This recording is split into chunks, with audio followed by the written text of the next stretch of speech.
Excelentíssimo Sr. Ministro da Justiça, em nome da Câmara dos Vereadores, quero agradecer a Vossa Excelência o facto de ter aceito o convite para presidir esta cerimónia. Permitam-me que recorde que, além de outras, já temos uma dívida antiga para com o Sr. Ministro, porque deu-nos a honra de estar presente no nosso primeiro Congresso enquanto Ministro da Reforma Administrativa, numa situação de alguma dificuldade para a Câmara dos Vereadores, quando, imprevistamente, o Sr. Ministro da Justiça se teve de ausentar e não tínhamos nenhum membro do Governo para estar presente. O Sr. Secretário de Estado, José Magalhães, conforme já tive a oportunidade de dizer, Vossa Excelência é culpado de eu ser um viciado da informática, sem a sua capacidade, mas confesso que nunca imaginei vê-lo numa pasta da Justiça e por isso tenho fundadas esperanças que ajude a melhorar muita coisa na Justiça com esses conhecimentos, em especial na informática. Peço-vos autorização para, em primeiro lugar, saudar os nossos convidados estrangeiros. Além de bons amigos, deram-se ao trabalho de vir de França e da Espanha para estarem aqui presentes nestas cerimónias. Refiro-me ao Avoué, presidente dos Costumes Europeus, de quem aprendemos a ser bons amigos ao longo de mais de 20 anos de atividade desta associação do Comitê dos Costumes Europeus. Bonjour, maître Graciano. Je regrette que nous n'avons pas une traduction, mais je sais que votre portugais, c'est toujours bien et que vous allez apprendre un peu plus de Portugal. Nous sommes très heureux de vous être ici. Dom João Carlos Esteves, presidente do Ilustre Colégio dos Procuradores de Espanha. São muitos os momentos em que ensinamos um ao outro a entendermos em portunhol. E por isso eu não vou tentar falar em espanhol para ele, porque Dom João Carlos, embora viva em Madrid, é um galego que entende e fala muito bem o nosso português e melhor que eu falarei o castelhano. São tantos os momentos que se viveram juntos nestes anos que eu não consigo descrevê-los. Julgo que o melhor testemunho é a presença de Dom João Carlos aqui connosco e com o seu colega Dom Luís, que o acompanhou nesta visita. Eu queria, em termos de poder social, saudar um particular amigo que está aqui, o Sr. Desembargador Vaz das Neves. Eu gostava de saber saudá-lo em Mirandum, porque assisti à posse dele, em que ele deu o seu discurso em Mirandum, a segunda língua oficial portuguesa, mas não consigo. Eu este francês, assim, há mais suais na labeira, mas não consigo. Mais que isso não consigo. Também temos aí umas histórias para contar, mas só vão ser escritas daqui a uns anos. Sr. Dr. João Martins, Vice-Presidente da Ordem dos Advogados, agradeço a presença de Vossa Excelência e a delicadeza do Sr. Bastonário ao explicar-me as razões que o impediram de estar presente nesta cerimónia. Sr. Bastonários, eu tenho também de lhes agradecer particularmente a vossa presença e estamos certos que a Câmara dos Vereadores se vai empenhar num trabalho conjunto com todas as ordens profissionais no sentido de dar mais dignidade aos profissionais liberais, se assim for possível. Senhores reitores e senhores diretores das escolas onde se ministra o curso superior de Sociologia, também vos agradeço muito a vossa presença e todo o empenho e ajuda que tem dado à Câmara dos Vereadores. Senhora Presidente da CPE, da Comissão para a Eficácia das Expressões, Doutora Mestre Paula Lourenço, muito obrigado também pela sua presença e pela presença da sua equipe. Sr. Dr. Luís Ortega Alcobier, Conselheiro do Sr. Presidente da República, senhores dirigentes do Ministério da Justiça, nos quais me permite destacar o Dr. António Figueiredo, Presidente do Instituto de Registro Notariado, que tanto nos atura, que eu espero que nos continue a aturar, o Sr. Diretor Nacional da Polícia Judiciária e o Sr. Dr. Domingos Soares Farinha. Aos representantes das diversas instituições da CPE, quero-lhes deixar uma palavra amiga. E aos representantes da Caixa de Advogados Assustadores, permitam-me que lhes peça que saúdem particularmente o Dr. António Soares Oliveira, que não pôde vir, pela saudade que nos vai deixar e que lhes deixe um voto de muito bom trabalho nas funções que vão assumir a partir de amanhã. Senhor Presidente da Mesa da Assembleia Geral, Vossa Excelência deu-nos posse a todos. Vamos começar um trabalho em que iremos tentar fazer o melhor de nós próprios. Quero aproveitar este momento para, em primeiro lugar, agradecer a todos aqueles que cessam as funções. Ao Sr. Presidente da Câmara, que cessa funções hoje.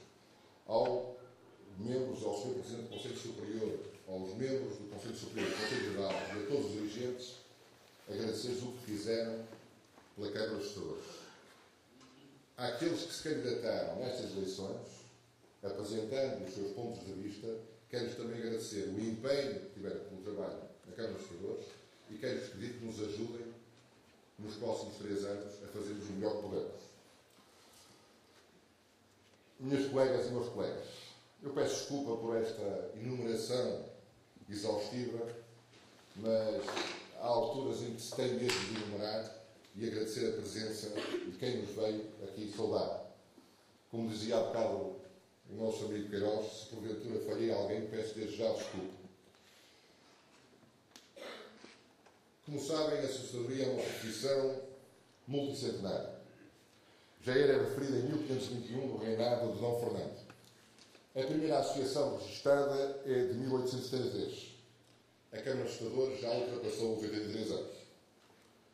Pós 25 de Abril, os assustadores foram capazes de lutar pacientemente por um novo estatuto durante 23 anos, que veio a definir outras obrigações e dignidade profissional. Em 2003, fomos protagonistas de uma profunda reforma do sistema processual civil, quando nos oferecemos para criar uma especialidade, a dos solicitadores de execução, no momento em que a crise da ação executiva nos tinha levado a um impasse muito grave.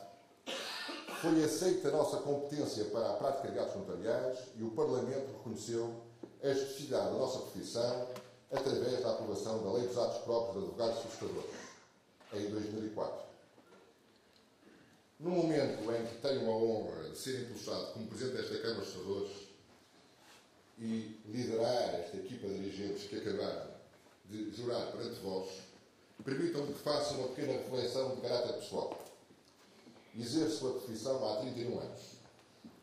Fui-me fazendo no mandato social conjunto com os ilustres advogados, nos processos de execução, nos processos de inventário, no mandato extrajudicial e, se calhar em particular e muito mais, na formação de novos colegas.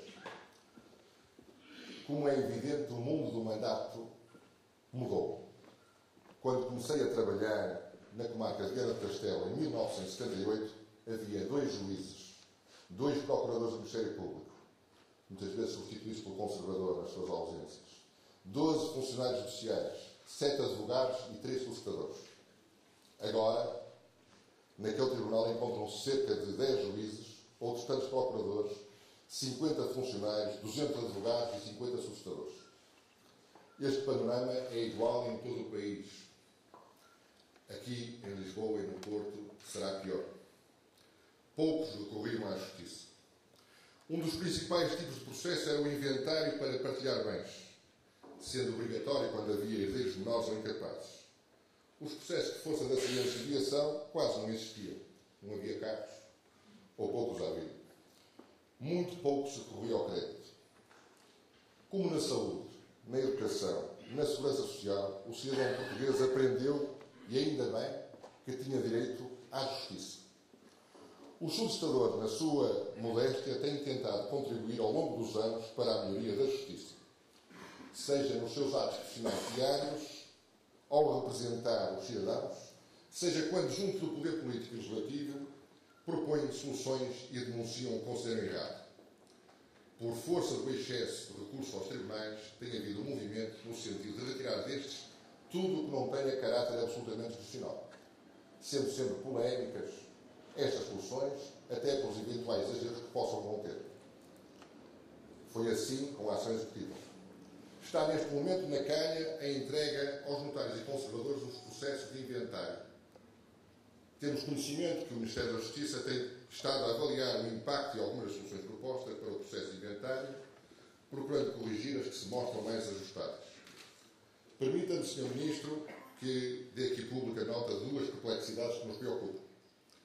A primeira advém de um regime exageradamente simplificado de citações que poderia originar grandes injustiças por força da concretização de partilhas sem a intervenção real dos interessados, nomeadamente por estarem ausentes nas suas residências.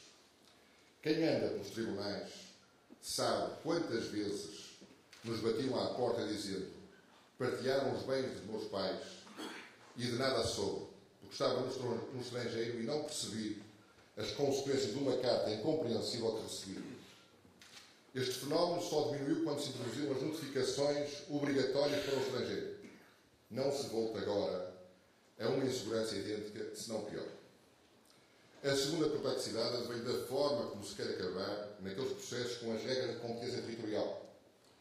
Corremos o risco de assistir a soluções de veras extraordinárias, como será o caso do inventário para a partilha de bens, iniciado no notário ou conservatório da Ilha do Pico dos Açores, sujeito a reclamações para o juiz da respectiva comarca, apesar de aí não residir nenhum dos herdeiros e nem existir nenhum bem de herança, mas ser local conveniente a um interessado ou a um procurador.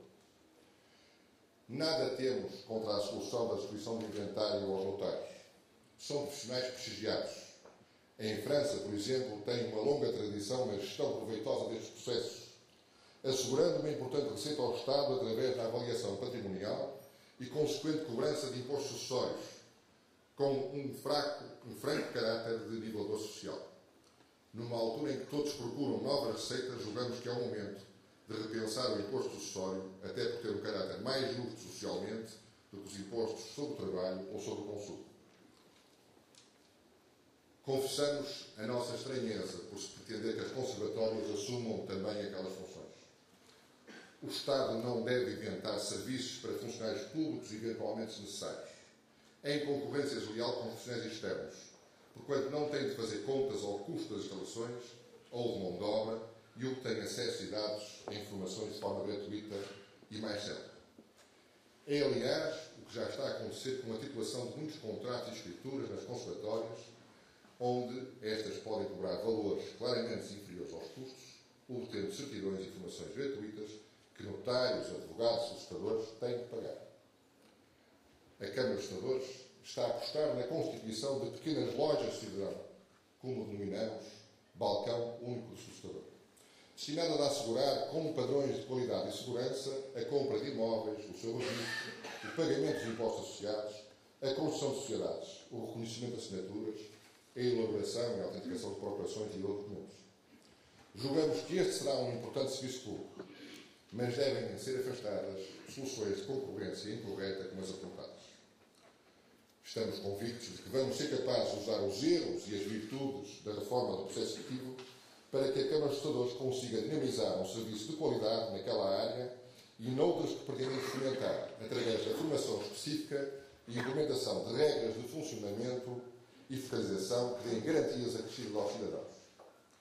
Vamos propor um diálogo interprofissional permanente e uma formação contínua de qualidade que, através de uma fiscalização, dê o direito à utilização de uma imagem de marca.